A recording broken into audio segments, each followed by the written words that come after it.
Good morning everyone. आज हम discuss करेंगे मेडिकल टर्मिनेशन ऑफ प्रेगनेंसी के बारे में और डिस्कस किया जाएगा हमारे द्वारा एंटी डिफेक्शन लॉ के बारे में, ठीक है। और डिस्कस करेंगे पॉलिटी का एक इम्पॉर्टेंट क्वेश्चन और राइट टू साइलेंस किस आर्टिकल के अंदर आता है ये देखेंगे। आज बहुत इंपॉर्टेंट डिस्कशन होने वाला है। देखो फ्रंट पेज पर वही न्यूज़ हेडलाइन बनी हुई है कि इजराइल ने क्या कहा है, नॉर्थन गाज़ा जो है आप वहाँ से लोगों को इवोक्यूट कर दीजिए, हम नॉर्थन गाज़ा पे एक्सट्रीम अटैक करने वाले हैं। तो ये क्या है, इसमें बहुत सारे United nation humanitarian crisis emerge होकर आ रहे हैं। जैसे आप देखेंगे कि यूनाइटेड नेशन की गाइडलाइन है, जब वार के भी कुछ रूल होते हैं तो उस वार में क्या होता है कि आप सिविलियंस को नुकसान नहीं पहुंचाएंगे। मगर रिसेंटली क्या इमर्ज होकर आ रहा है कि वाटर, फूड और इन सब चीज़ों को बंद कर दिया गया है, तो इसकी वजह से वहाँ पर बहुत ज़्यादा क्राइसिस बना हुआ है। तो आज ये एक इम्पॉर्टेंट न्यूज़ होने वाली है। दूसरी इम्पॉर्टेंट न्यूज़ है new investment slowed again in Q2 of 2023 and 24 सर्वे। मतलब हमारा जो इन्वेस्टमेंट है वो फिर से स्लो होने वाला है 2023 और 24 में, ठीक है। तो ये आज ये चीज़ें हम देखेंगे। पहले हम इम्पॉर्टेंट पॉइंट या फिर इम्पॉर्टेंट आर्टिकल देख लेते हैं पॉलिटी से रिलेटेड। देखो पॉलिटी का एक इम्पॉर्टेंट क्वेश्चन हम डिस्कस करते हैं। ये क्या है, इस क्वेश्चन में पूछा गया है कि the structural part of a constitution is largely derived from, मतलब कहना चाह रहा है जो स्ट्रक्चरल पार्ट है कॉन्स्टिट्यूशन का। स्ट्रक्चरल पार्ट से क्या मतलब है कि कौन से पार्ट में क्या चीज़ है, फंडामेंटल राइट कहाँ पर होंगे, ठीक है, राइट डायरेक्टिव प्रिंसिपल कहाँ पर होंगे, ठीक है। तो ये सब चीज़ें हैं, प्रेसिडेंट और गवर्नर के रूल्स कहाँ पर होंगे, ये सब चीज़ें यहाँ पर बताई गई हैं। तो स्ट्रक्चरल पार्ट हमने कहाँ से ड्राइव किया है ये पूछ रहा है। तो क्या है, पहला ऑप्शन क्या है, कैबिनेट मिशन।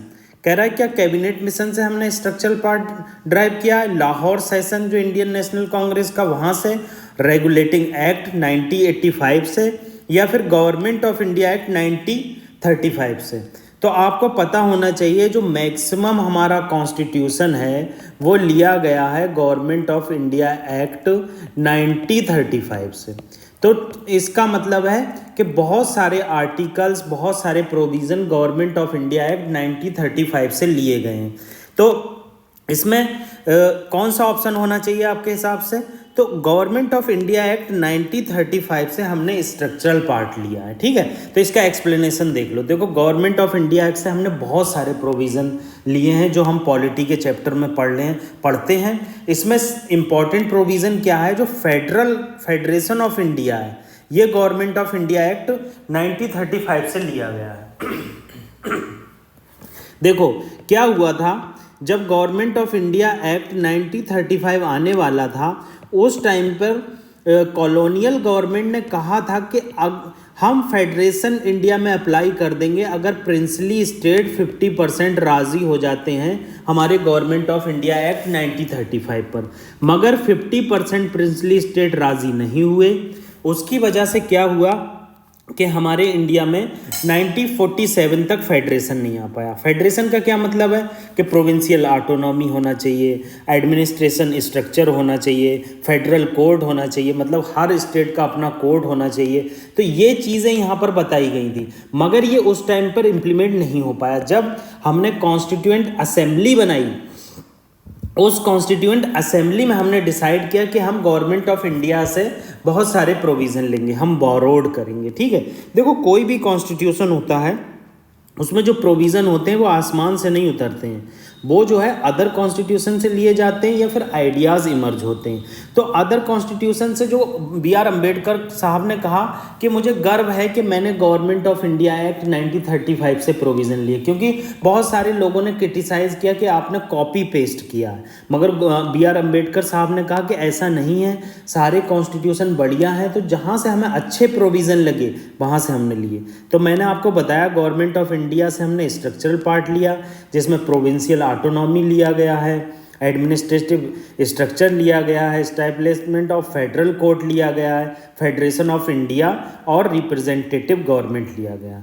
देखो फिलॉसफिकल पार्ट कौन सा होता है, अक्सर यूपीएससी ऐसे क्वेश्चन पूछती है कि फिलॉसफिकल पार्ट बताओ हमारे कॉन्स्टिट्यूशन का कौन सा है, तो आप कहेंगे फंडामेंटल राइट और directive principle of state policy जो है हमारा फिलॉसफिकल पार्ट है। जो फंडामेंटल राइट है वो हमने अमेरिकन कॉन्स्टिट्यूशन से लिए हैं, जबकि डीपीएसपी आयरिश कॉन्स्टिट्यूशन से लिया गया है। ठीक है, यही चीज़ें हमें यहाँ पर बताई गई हैं। फिर उन्होंने बताया कि ब्रिटिश कॉन्स्टिट्यूशन से भी बहुत सारी चीज़ें ली गई हैं, जैसे कैबिनेट गवर्नमेंट ली गई है, पार्लियामेंट्री सिस्टम लिया गया है, रिलेशन एग्जीक्यूटिव और लेजिस्लेचर का क्या होगा।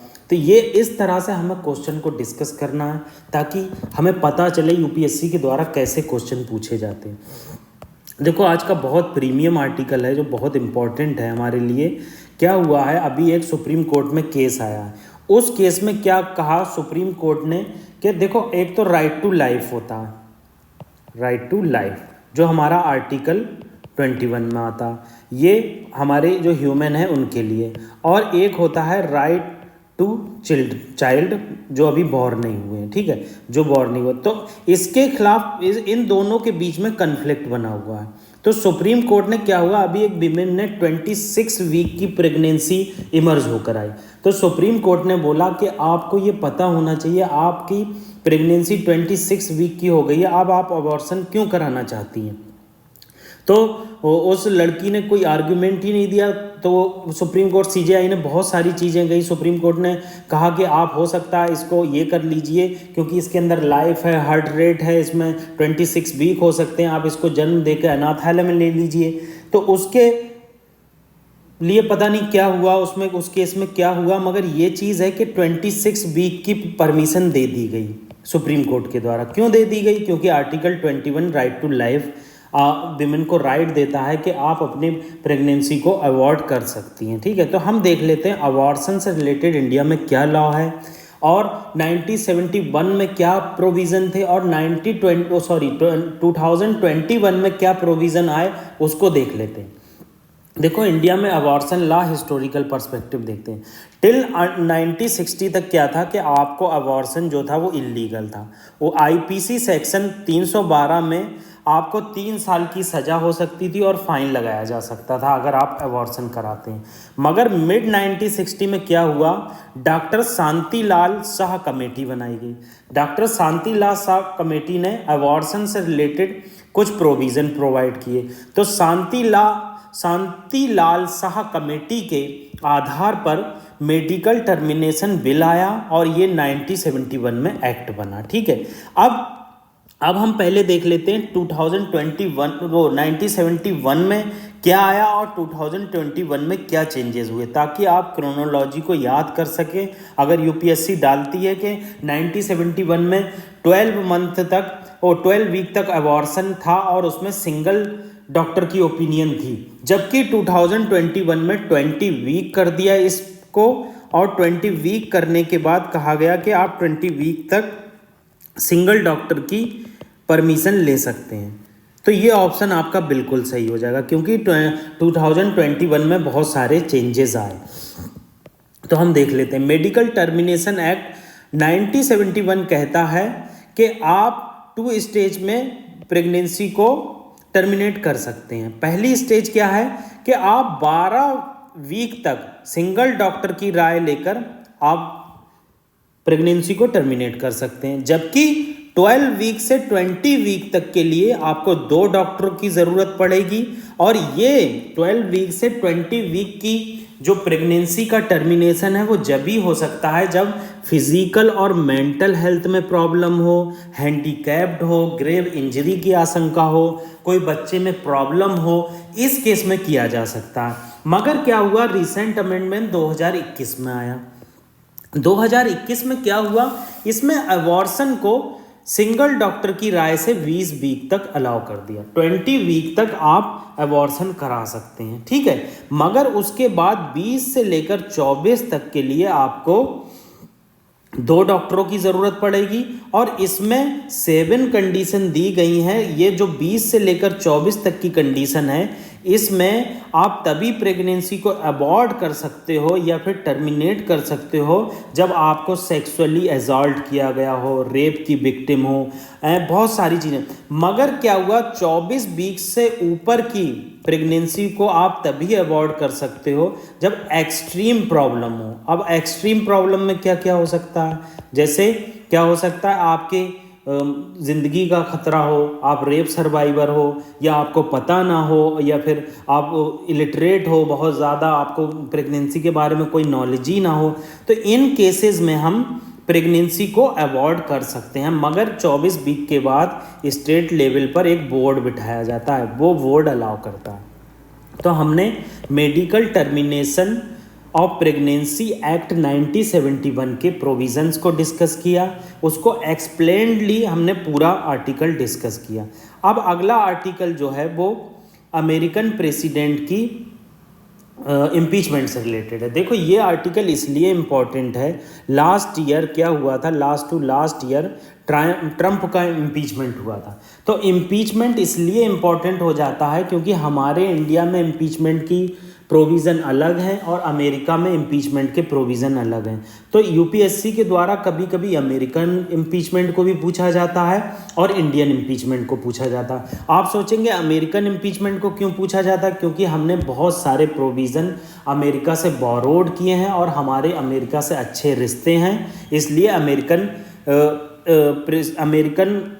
इम्पीचमेंट को पूछा जाता है। देखो रिसेंटली क्या हुआ है, जो हंटर बाइडन है, जो प्रेसिडेंट जो बाइडन के सन हैं, उनके ऊपर कुछ एलिगेशन केसेस लगे हैं। तो डोनाल्ड ट्रंप ने कहा है कि हम रिपब्लिकन्स जो है इसके लिए इम्पीचमेंट लाएंगे। तो हम इम्पीचमेंट की प्रोसेस देख लेते हैं और कंपेयर कर लेते हैं इंडिया और अमेरिका में क्या डिफरेंस है। देखो ग्राउंड ऑफ इम्पीचमेंट क्या होता है, यूएस प्रेसिडेंट का ग्राउंड होता है कि आपने ट्रीजन किया हो, ब्राइवरी ली हो और हाई क्राइम किया हो। इस केस में आप पर धोखाधड़ी, ब्राइवरी और हाई क्राइम में यूएस प्रेसिडेंट पर इम्पीचमेंट हो सकता है। इंडिया में एक ही कंडीशन दी गई है प्रेसिडेंट के लिए, violation of the Indian constitution article 61। Article 61 के तहत अगर आपने इंडियन कॉन्स्टिट्यूशन का वायोलेशन किया है तभी आपको इम्पीचमेंट होगा, वरना आपको इम्पीच नहीं किया जा सकता। ठीक है, अब ओरिजिनेटिंग हाउस क्या होता है। देखो इंडिया में ओरिजिनेटिंग हाउस कोई भी हो सकता है। आप प्रेसिडेंट को इम्पीच करना चाहते हैं, इम्पीचमेंट प्रोसेस ले आइए किसी भी हाउस में, उसकी एक नंबर होता है, उस नंबर से लाना पड़ता है। ठीक है, जबकि यूएस प्रेसिडेंट का इम्पीचमेंट केवल ओनली लोअर हाउस में आता है, जिसे हम हाउस ऑफ रिप्रेजेंटेटिव्स कहते हैं। ठीक है, हम can not originate in senate, हम इसे सीनेट में नहीं ला सकते। ठीक है, तो आगे देखते हैं इसको एक्सप्लेन्ड वे में। देखो क्या होता है, house of representative, lower house जो होता है यूएस का, वहाँ पर इम्पीचमेंट का रिजोल्यूशन लाया जाता है और वो रिजोल्यूशन पास होने के बाद एक जुडिशरी की कमेटी होती है, वहाँ रिफर्ड किया जाता है और ये जुडिशरी की कमेटी पास होने के बाद हाउस ऑफ रिप्रेजेंटेटिव में दोबारा जाता है और सिंपल मेजॉरिटी से प्रेजेंट एंड वोटिंग। देखो सिंपल मेजॉरिटी मैंने आपको कई बार बताया है, 500 मेंबर हैं और 500 में से 400 मौजूद हैं, तो प्रेजेंट एंड वोटिंग, प्रेजेंट 400 हैं और वोटिंग कर देंगे तो 201 मेजॉरिटी हो जाएगा, तो दैट्स कॉल्ड सिंपल मेजॉरिटी। ठीक है, इम्पीचमेंट इसका यहाँ से हो जाएगा। फिर एक इम्पीचमेंट मैनेजर्स की एक कमेटी बनाई जाएगी, यही केस सीनेट में जाएगा और ये इम्पीचमेंट मैनेजर्स की कमेटी को जो हेड करेगा इस ट्रायल को, वो chief justice of supreme court करेंगे वहाँ के। ठीक है, 100 मेंबर जो है ओथ लेंगे जब इम्पीचमेंट प्रोसेस होगा और इम्पीचमेंट मैनेजर प्रोसिक्यूट की तरह काम करेगा, मतलब अगेंस्ट में काम करेगा प्रेसिडेंट के, और यूएस के प्रेसिडेंट एक काउंसिल बना सकते हैं डिफेंड में अपने। ठीक है, और इसको 2/3 मेजॉरिटी से पास करना पड़ेगा। 2/3 मेजॉरिटी क्या मतलब, present and voting special majority कहलाती है। 400 मेंबर हैं, 400 मेंबर का 2/3 आप ले लेंगे, वो मेजॉरिटी से आपको इम्पीचमेंट किया जाएगा। तो that's called impeachment of American president. Now we will discuss about Indian president impeachment. तो इंडियन प्रेसिडेंट का इम्पीचमेंट कैसे होता है ये देख लो। क्या होता है, मैंने आपको बताया कि रिजोल्यूशन कोई भी हाउस में लाया जा सकता है। इसमें 14 डे पीरियड नोटिस देना पड़ता है। इंडियन प्रेसिडेंट को 14 दिन का पीरियड नोटिस देना पड़ता है, और ये 1/4 मेंबर, जितने मेंबर, अगर आप किसी भी हाउस में इम्पीचमेंट ला रहे हो तो उसके 1/4 मेंबर, जैसे 400 के 1/4 100, ठीक है, 400 के 1/4 100 का सिग्नेचर होना चाहिए। फिर जहाँ से ये ओरिजिनेट हुआ है वहाँ से 2/3 मेजॉरिटी से पास होना चाहिए। देखो यूएस इम्पीचमेंट और अभी हम इंडियन इम्पीचमेंट में डिफरेंस डिस्कस करेंगे तो आपको कंफर्म हो जाएगा कि इंडियन इम्पीचमेंट में, मतलब इंडिया के प्रेसिडेंट के इम्पीचमेंट में दोनों हाउस में स्पेशल मेजॉरिटी चाहिए होती, जबकि अमेरिका के प्रेसिडेंट के इम्पीचमेंट में लोअर हाउस में क्या चाहिए होती है, सिंपल मेजॉरिटी चाहिए होती है, जबकि अपर हाउस में स्पेशल मेजॉरिटी चाहिए होती है। ये सिंपल है, ये स्पेशल। तो ये चीज़ आप ध्यान दे के पढ़ेंगे तभी ये चीज़ क्लियर होंगी। मैंने आपसे बार बार कहा, जितनी चीज़ों को जल्दी करेंगे उतनी चीज़ें जल्दी दिमाग से निकल जाएंगी। अब अदर हाउस में क्या है, वही बात है कि इन्वेस्टिगेशन किया जाएगा चार्जेस का, और 2/3 मेजॉरिटी से उसे पास किया जाएगा। अब देख लो, आप देखो इंडियन प्रेसिडेंट और यूएस प्रेसिडेंट, कोई भी हाउस में इम्पीचमेंट लाया जा सकता है इंडिया में, जबकि यूएस में लोअर हाउस जो है, हाउस ऑफ रिप्रेजेंटेटिव में इम्पीचमेंट लाया जाता है, ठीक है। जबकि क्या होता है, ट्रायल जो है हमारे इंडिया में ईदर हाउस में चलता है, जबकि यूएस में सीनेट में ट्रायल चलता है। रोल ऑफ जुडिशरी क्या है, कोई रोल नहीं है इंडिया की इम्पीचमेंट में, मतलब इंडिया के प्रेसिडेंट के इम्पीचमेंट में जुडिशरी का कोई रोल नहीं है, दैट्स इंपॉर्टेंट पॉइंट। और यूएस की जुडिशरी में बहुत ज़्यादा रोल है। मेजॉरिटी रिक्वायर्ड, यहाँ तो मैंने आपको बता ही दिया कि दोनों हाउस में स्पेशल मेजॉरिटी चाहिए होती, जबकि यूएस में क्या होता है, सिंपल मेजॉरिटी चाहिए होती है लोअर हाउस में, स्पेशल मेजॉरिटी चाहिए होती है सीनेट में। ग्राउंड ऑफ वायोलेशन क्या होता है, वायोलेशन ऑफ कॉन्स्टिट्यूशन होता है, ये हम लोगों ने शुरू में डिस्कस किया था। जबकि यूएस के प्रेसिडेंट का जब इम्पीचमेंट होता है तो ब्राइबरी, ट्रेजरी और हाई क्राइम देखे जाते हैं। तो इस तरह से हमने इंडिया और यूएस के इम्पीचमेंट को डिस्कस किया। देखो क्वेश्चन कैसे भी पूछा जा सकता है, क्वेश्चन पूछा जा सकता है इंडियन जुडिशरी में रोल ऑफ जुडिशरी का, वो इंडिया के प्रेसिडेंट के इम्पीच में जुडिशरी का रोल बहुत इंपॉर्टेंट है, जबकि यूएस के प्रेसिडेंट के इम्पीचमेंट जुडिशरी का कोई रोल नहीं। वही गलत होगा, मैंने देखो अपोजिट कर दिया, जबकि इंडियन प्रेसिडेंट के इम्पीचमेंट में जुडिशरी का कोई रोल ही नहीं है, मैंने उल्टा कर दिया था कि है। इस तरह से क्वेश्चन पूछे जाते हैं। अब राइट टू साइलेंस को डिस्कस कर लेते हैं। देखो क्या हुआ है, सुप्रीम कोर्ट ने कहा है जो एक्यूज्ड हैं क्रिमिनल क्राइम से रिलेटेड, उनको अधिकार है, उन ऑल एक्यूज्ड को वो साइलेंट रह सकते हैं। हमारे लिए इंपॉर्टेंट है कि राइट टू साइलेंस कहाँ से आता है। देखो कभी कभी राइट टू साइलेंस को हम आर्टिकल 21 से जोड़ते हैं, मगर सुप्रीम कोर्ट ने क्या कहा है, right to silence article 20 clause 3 का पार्ट है। मतलब no one can compelled to be witness against himself, किसी को भी कंपेल नहीं किया जाएगा कि वो अपने खिलाफ ही विटनेस बने, वो अपने खिलाफ ही नहीं बोल सकता। आप उससे पूछेंगे आपने ये क्राइम किया है, भाई उसे राइट टू साइलेंस है, वो नहीं मैंने नहीं किया, या फिर वो कुछ बोलेगा ही नहीं। तो ये प्रोटेक्शन लिमिटेड है ओनली, यहाँ बट ये इंपॉर्टेंट है, यूपीएससी ओनली क्रिमिनल प्रोसीडिंग में, ये नॉट अवेलेबल नहीं है। कस्टम एक्ट अगर तुमने कुछ किया है, फॉरेन एक्सचेंज में आपने घपला किया है, तब नहीं अवेलेबल है, तब अक्यूज्ड को ऑफेंस बनाया जाता है और लॉयर के थ्रू आपको बोलना ही पड़ेगा, ठीक है। अगला आर्टिकल आप देख लो, अगला article, speaker to hear please to disqualify MLA of rebel Sena camp next week. मतलब क्या हुआ है, देखो स्पीकर किस तरह से वायोलेशन करते हैं। देखो मैं आपको पहले ही यहाँ बता देना चाहता हूँ, जो हमारा 10th शेड्यूल है, वो 10th शेड्यूल जो हमारा है वो कंफर्म करता है, मतलब रिलेट किया जाता है उससे एंटी डिफेक्शन लॉ से। हमारे यहाँ 52nd कॉन्स्टिट्यूशन अमेंडमेंट एक्ट, देखो यहाँ पर दिया होगा 52nd कॉन्स्टिट्यूशन अमेंडमेंट एक्ट आया, उसमें कहा गया कि आया राम गया राम की राजनीति को ख़त्म करना है। देखो क्या होता था 1985 से पहले, ये होता था कि क्या करते थे एमएलए और एमपी, जो पार्टी जीत जाती थी, मान लीजिए कांग्रेस जीत गई, एज्यूम कर लेते हैं एक सिचुएशन है, तो अगर ये बीजेपी के मेंबर हैं या फिर किसी और पार्टी के मेंबर हैं वो इसमें चले जाएंगे। तो आया राम गया राम की राजनीति थी, बीजेपी जीत गई तो कांग्रेस किस में चले, कोई भी जवाबदेही नहीं थी। वोटर्स जिस आइडियोलॉजी पे वोट देते थे, डेवलपमेंट के मुद्दे पे वोट देते थे, उसका सब धरा का धरा रह जाता था, कुछ नहीं होता था। ठीक है, गवर्नमेंट ने क्या किया, इस चीज आया राम और गया राम की राजनीति को खत्म करने के लिए 52nd कॉन्स्टिट्यूशनल अमेंडमेंट एक्ट 1985 लाया और इसमें कहा गया कि जो 1/3 मेजॉरिटी से लोग दूसरी पार्टी में जाते हैं तो उन पे एंटी डिफेक्शन लॉ नहीं लगेगा। मगर ये भी फेल हो गया। बहुत सारे पार्टी के मेंबर एक पार्टी से दूसरी पार्टी में 1/3 मेजॉरिटी से जाने लगे, मतलब 100 में से 33 जाने लगे। और जब 100 में से 33 जाने लगे तो उन पर एंटी डिफेक्शन लॉ नहीं लगेगा। जब एंटी डिफेक्शन लॉ नहीं लगेगा तो उन्हें डिस्क्वालीफाई नहीं किया जाएगा। फिर उसके बाद क्या हुआ, 91st कॉन्स्टिट्यूशनल अमेंडमेंट एक्ट आया। इसमें क्या किया गया, 1/3 को 2/3 से बदल दिया। मतलब अगर आप 65 मेंबर लेकर अदर पार्टी में जाते हो तो आप पर एंटी डिफेक्शन लॉ नहीं लगेगा, आपको डिस्क्वालीफाई नहीं किया जाएगा। अगर बाय द वे आपके नंबर 2/3 से कम रह गए, 64 रह गए, तो आप पर 64 पर एंटी डिफेक्शन लॉ लग जाएगा और आपकी जो एमएलए की पोस्ट है वो जाती रहेगी। तो ये क्या है, इसमें जुडिशियल रिव्यू का अधिकार है सुप्रीम कोर्ट को। क्या करते हैं स्पीकर्स, बहुत इंपॉर्टेंट है, 10 बार आएगा, आप ध्यान से सुन लेना, ये 10 बार आपकी न्यूज़ में आएगा।